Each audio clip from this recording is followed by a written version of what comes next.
اعوذ باللہ من الشیطان الرجیم بسم اللہ الرحمن الرحیم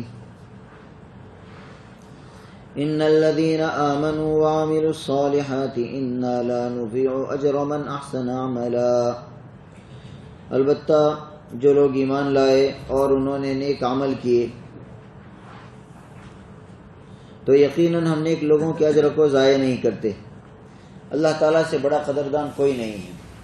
ہم جو اعمال کرتے ہیں اس میں سب سے بڑے ہمارے عمل کی قدر کرنے والے اللہ تعالیٰ ہے۔ ہم نے بار بار روایت سنی ہے، بخاری کی روایت ہے، نبی اکرم صلی اللہ علیہ وسلم فرماتے ہیں کہ ایک بنو اسرائیل کی فاحشہ عورت تھی، مومنہ تھی، اور اللہ تعالیٰ اس نے دیکھا، ایک روایت میں وہ مرد آیا ہے، یعنی بد چلن مرد تھا، اور ایک روایت میں عورت کا لفظ آیا ہے۔ تو اس نے جب راستے سے گزرتے ہوئے دیکھا کہ ایک کتے کی زبان باہر نکل آئی ہے پیاس کی وجہ سے، اس کو رحم آیا اس پر، اور اس نے اپنا جو چمڑے کے موزے پہنتے تھے لوگ پہلے اوپر تک، تو یہ چمڑے کا موزہ نکالا، اس کو اپنی اوڑھنی کے ساتھ جو ہے وہ باندھ کر کنویں سے پانی نکالا اور اس کو پلا دیا۔ تو اللہ تعالیٰ نے اس کے عمل کی قدر کی اور اس پر مغفرت فرما دی۔ تو اللہ تعالیٰ نیک اعمال کرنے والے کے اجر کو ضائع نہیں کرتے۔ یہ کہہ رہے ہیں کہ جس شخص نے، جو لوگ ایمان لائے اور اعمال صالحہ کیے تو ہم اس کے نیک عمل کو ضائع نہیں کریں گے۔ اور ایمان لائے اس کا مطلب یہ ہے کہ ایمان جو ہے وہ چابی ہے اعمال کے کھلنے کی۔ جس طرح بینک اکاؤنٹ کھلے بغیر آپ اس میں پیسہ نہیں ڈال سکتے، بالکل اسی طرح اعمال کی نیکیاں لینے کے لیے ایمان کا اکاؤنٹ کھلنا ضروری ہے۔ اس کا بغیر اللہ کے یہاں کسی عمل کی کوئی قدر نہیں ہے۔ تو ہم دیکھتے ہیں بہت سارے غیر مسلم ہوتے ہیں، وہ بھی اپنے اعتبار سے نیک کام کرتے ہیں، اللہ تعالیٰ ان کو اس کا بدلہ دنیا میں خوشحالی کے طور پر دے دیتا ہے۔ اسی لیے آپ دیکھتے ہوں گے کہ جو لوگ موٹی چمڑی کے لوگ ہوتے ہیں زیادہ بیمار بھی نہیں ہوتے، موت تک رہتے ہیں اچھی طرح، اور پھر ان کا جو معاملہ اللہ تعالیٰ کے ساتھ قیامت کے دن ہوگا۔ تو اولئک لہم جنات عدن تجری، یہی وہ لوگ ہیں جن کے لیے ہم نے ایسے باغات، جنات عدن، ہمیشہ ہمیشہ کے باغات بنائے ہیں، تجری من تحتہم الانہار، جس کے نیچے سے نہریں بہتی ہوں گی، یحلون فیہا من اساور من ذہب، اور ان کو وہاں سونے کے کنگنوں سے مزین کیا جائے گا، ویلبسون ثیابا خضرا من سندس، اور وہ اونچی مسندوں پر تکیہ لگائے ہوئے باریک اور دبیز ریشم کے کپڑے پہنے ہوں گے، متکئین فیہا علی الارائک، وہاں وہ ٹیک لگائے ہوئے ہوں گے، نعم الثواب، کتنا بہترین اجر ہے، اور وحسنت مرتفقا، اور کتنی حسین آرام گاہ ہے۔ یہ رب تعالیٰ خود جب اس جگہ کی تعریف فرما رہے ہیں، اس سے ہم اندازہ لگا سکتے ہیں کہ اللہ تعالیٰ نے اپنے نیک بندوں کے لیے کیسے اعمال تیار کر رکھے ہیں۔ یہ تو اللہ تعالیٰ نے قرآن کریم میں ہمیں سمجھانے کے لیے بیان کیا ہے، اور نبی اکرم صلی اللہ علیہ وسلم نے پوری بات بتائی کہ اللہ نے جو نعمتیں تیار کی ہے وہ نہ کسی آنکھ نے دیکھی ہے، نہ کسی کان نے سنی ہے، اور نہ کسی دماغ کے وہم و گمان میں ہیں۔ ایسی نعمتیں اور خود نبی اکرم صلی اللہ علیہ وسلم تو دیکھ کر آئے ہیں، اور اس کے بعد آپ ہی بیان فرما رہے ہیں۔ اس سے آپ اندازہ لگائیں کہ وہ نعمت اللہ نے کیسی تیار کر رکھی ہے، اور یہ اپنے متقین صالحین بندوں کے لیے ہے۔ یہ زندگی ہے دوستو چھوٹی سی، اس میں تھوڑی بہت مشقت اٹھا کر یہ کام کرنا ہے، اعمال صالحہ، اللہ کی رضامندی، اپنے نفس کی اتباع چھوڑ کر رب تعالیٰ کے نبی کی اتباع کرنا ہے۔ تو اللہ تعالیٰ نے یہ انعامات وہاں پر ہمارے لیے رکھے ہیں، جنات عدن کہہ کر ہمیشہ ہمیشہ، یعنی دنیا میں اگر ہمیں کوئی نعمت ملتی ہے تو وہ وقتی ہوتی ہے۔ اگر میں کوئی مکان کا مالک ہوں، کوئی گاڑی کا مالک ہوں، یا کوئی چیز ہے تو وہ ہر وقت یہ خطرہ ہے میری موت آئے گی اور یہ چیز مجھ سے چھن جائے گی۔ لیکن جنت میں اللہ تعالیٰ نے جو نعمتیں رکھی ہے وہ ہمیشہ ہمیشہ کی ہے، ایک مرتبہ دی جائے گی، دوبارہ واپس کبھی لی نہیں جائے گی۔ یہ اللہ تعالیٰ جنت کی نعمتوں کو بیان فرما رہے ہیں، اور اس کے بعد آگے چل کر کہ جنت کی نعمتیں کیسی ہے اور اللہ تعالیٰ کیسے لوگوں کو عطا فرماتے ہیں، اس کے لیے دو بھائیوں کا واقعہ نقل کیا ہے۔ بعض حضرات نے دو بھائی بیان کیا ہے، قرآن کریم نے اس کو دو ساتھی کہا ہے، تو ہو سکتا ہے کہ وہ دو دوست ہو، اور یہ بھی ہو سکتا ہے کہ وہ دونوں بھائی ہو۔ دیکھو ان کی طرف کیا ہے، وَاضْرِبْ لَهُمْ مَثَلَ الرَّجُلَيْنِ جَعَلْنَا لِأَحَدِهِمَا جَنَّتَيْنِ مِنْ أَعْنَابٍ وَحَفَفْنَاهُمَا بِنَخْلٍ وَجَعَلْنَا بَيْنَهُمَا زَرْعًا، ان لوگوں کے سامنے ان 2 آدمیوں کی مثال پیش کرو، بیان کرو، جن میں سے ایک کو ہم نے انگوروں کے 2 باغ دے رکھے تھے اور ان کو کھجور کے درختوں سے گھیرا ہوا تھا، اور ان دونوں باغوں کے درمیان کھیتی لگائی ہوئی تھی۔ کلتا الجنتین آتت اکلہا ولم تظلم منہ شیئا، فرماتے دونوں باغ پورا پھل دیتے تھے اور کوئی باغ پھل دینے میں کوئی کمی نہیں چھوڑتا تھا، یعنی مکمل جو پیداوار فل ہونا چاہیے فل پیداوار ہوتی تھی اس میں۔ کہا جاتا ہے کہ یہ دونوں بھائی یمن میں تھے، یہ دونوں دوست جو ہے مفسرین نے تفسیر کی ہے، بیان فرمایا کہ یمن میں تھے دونوں۔ وَفَجَّرْنَا خِلَالَهُمَا نَهْرًا، اور ان دونوں کے درمیان ہم نے ایک نہر جاری کر دی تھی۔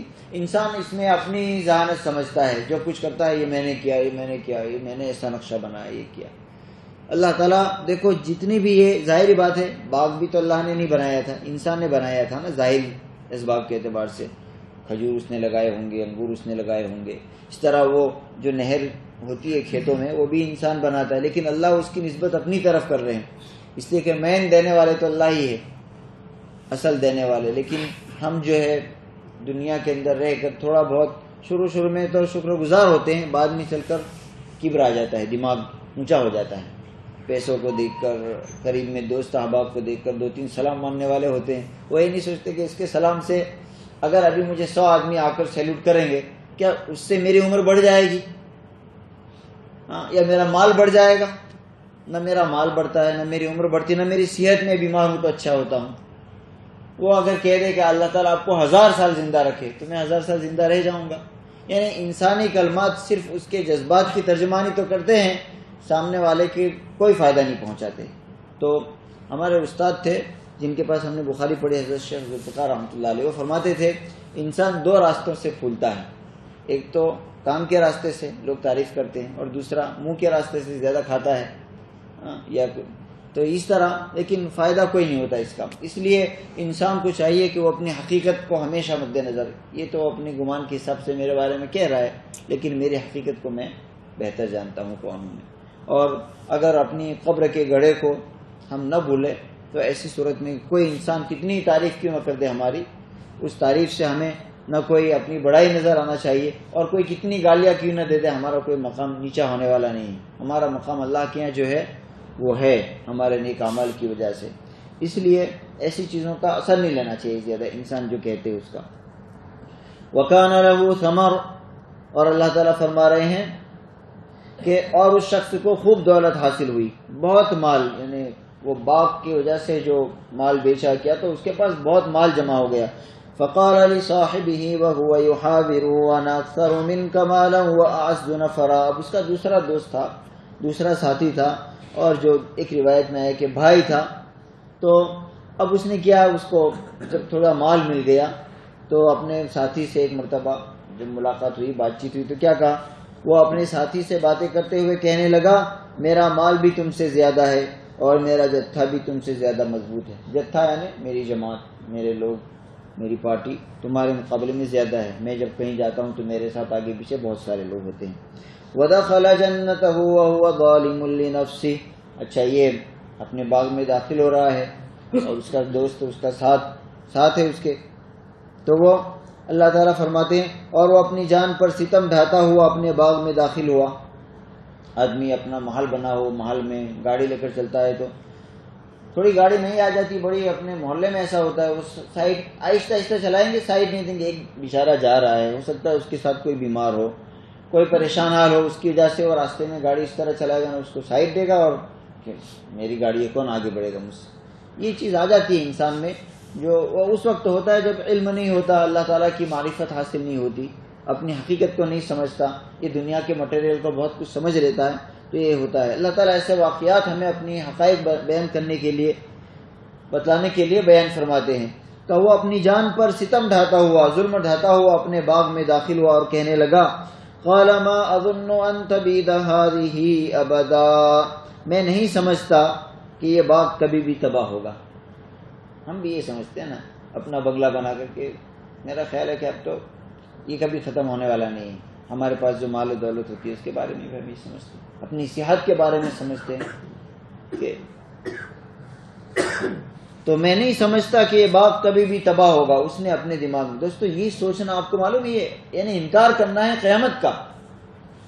جب آپ کسی چیز کے بارے میں سوچتے میں نہیں سمجھتا یہ، تو آپ پوری کائنات کی قیامت کا انکار کرتے ہیں. رب تعالیٰ نے تو اور انسانوں کا دنیا میں جانا، قبرستانوں کا بھرا ہوا ہونا، ہمارا اس دنیا میں وجود، اس کا ثبوت ہے کہ میرا دادا تھا اور اس کا بھی دادا تھا اور اس کا بھی دادا تھا، حضرت آدم علیہ السلام تھے، اور قیامت تک یہ سلسلہ چلتا آ رہا ہے. ٹرین کی طرح جو ایک اسٹیشن سے گزر کے دوسرے اسٹیشن پر پہنچ رہی ہے، اس طرح اللہ نے دنیا کو پہنچانا ایک جگہ تک، اس لیے یہ سلسلہ جاری ہے. پھر ہم کیسے یہ گمان کر سکتے ہیں کہ ختم نہیں ہوگا؟ دنیا کی کوئی ایک چیز تو ایسی بتا دو آپ کہ جس کا مٹیریل ایسا ہو کہ وہ تباہ ہونے والا نہیں ہے. ہر چیز ختم ہونے والی ہے. تو پھر اس دنیا کا بادشاہ انسان ہے، جب وہ ختم ہو جاتا ہے تو پھر دوسری سب چیزوں کی تو کوئی حیثیت نہیں.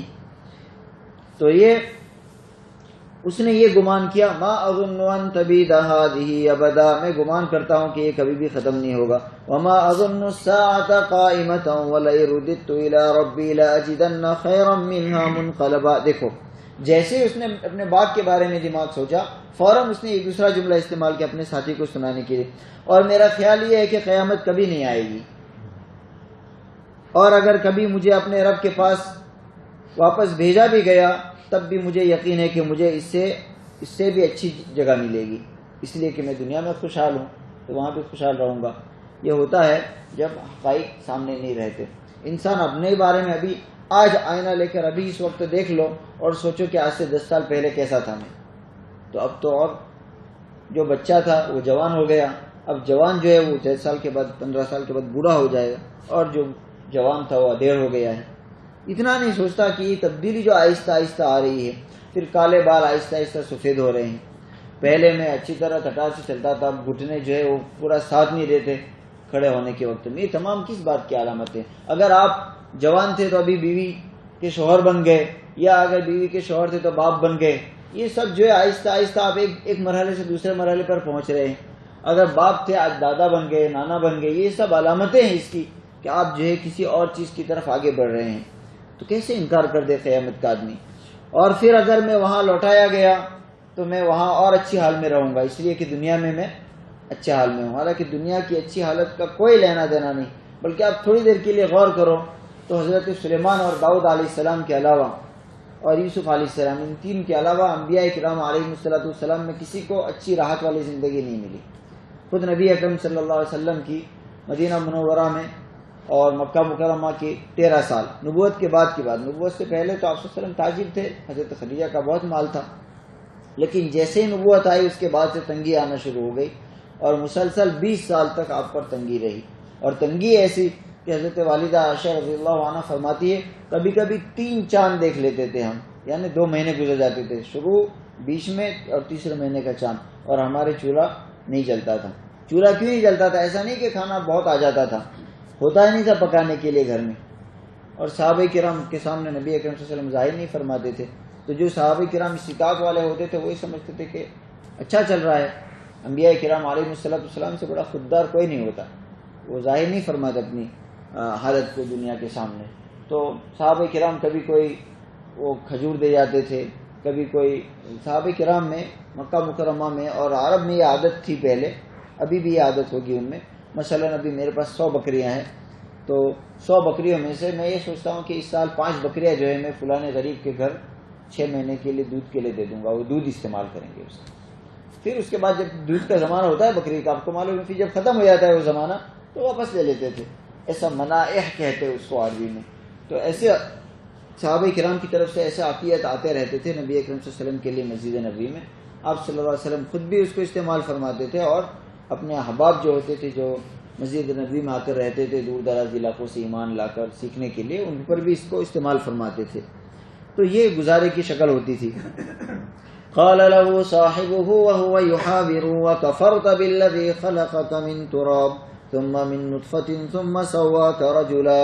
اس کا ساتھی دوست مسلمان تھا، مومن تھا. اس نے کہا، اس کے ساتھی نے اس سے باتیں کرتے ہوئے کہا، کیا تم اس ذات کے ساتھ کفر کا معاملہ کر رہے ہو جس نے تمہیں مٹی سے اور پھر نطفے سے پیدا کیا، پھر تمہیں ایک بھلا چنگا انسان بنایا، اتنا خوبصورت انسان بنایا.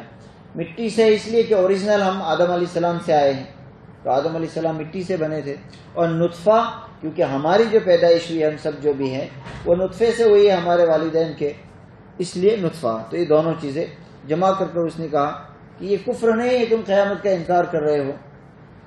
اس سے معلوم ہوا دین کی تمام باتوں میں سے اگر کسی ایک بات کا جو ارکان دین ہے اس میں سے کسی ایک کا انکار کر دے تو یہ کفر ہے.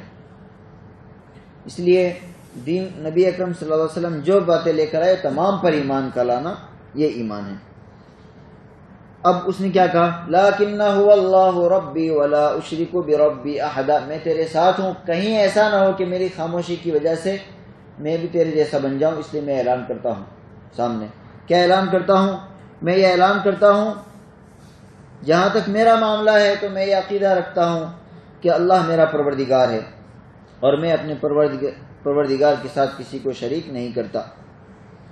یہ کہہ کر پھر اس کے بعد اس نے نصیحت کی، کہا وَلَوْلَا إِذْ دَخَلْتَ جَنَّتَكَ قُلْتَ مَا شَاءَ اللَّهُ، کتنا اچھا ہوتا جب تم اپنے باغ میں داخل ہو رہے تھے اس وقت تم یہ کیوں نہیں کہا تم نے ما شاء اللہ لا قوت الا باللہ، کہ تمام جو کچھ دیا ہوا ہے وہ اللہ تعالیٰ کی عطا سے دیا ہوا ہے اور اللہ کے علاوہ کوئی طاقت اس کو ختم نہیں کر سکتی، یہ کیوں نہیں کہا تو نے؟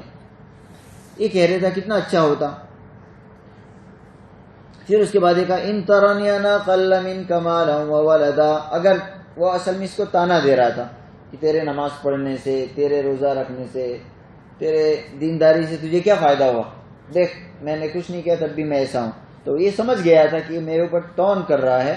تو اس نے کیا کہا، اگر تمہیں یہ نظر آ رہا ہے کہ میری دولت اور اولاد تم سے کم ہے تو میرے رب سے کچھ بعید نہیں ہے.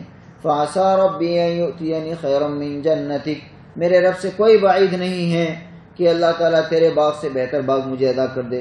ويرسل عليها حسبانا من السماء فتصبح سعيدا زلقا، اور وہ مجھے تیرے باغ سے بہتر باغ عطا کر دے اور تمہارے اس باغ پر کوئی آسمانی آفت بھیج دے جس سے وہ چکنے میدان میں تبدیل ہو کر رہ جائے. یہ اللہ تعالیٰ کے ہاتھ میں ہے، تو تم میرے اوپر تون دے کر کیا فائدہ اٹھانا چاہتے ہو.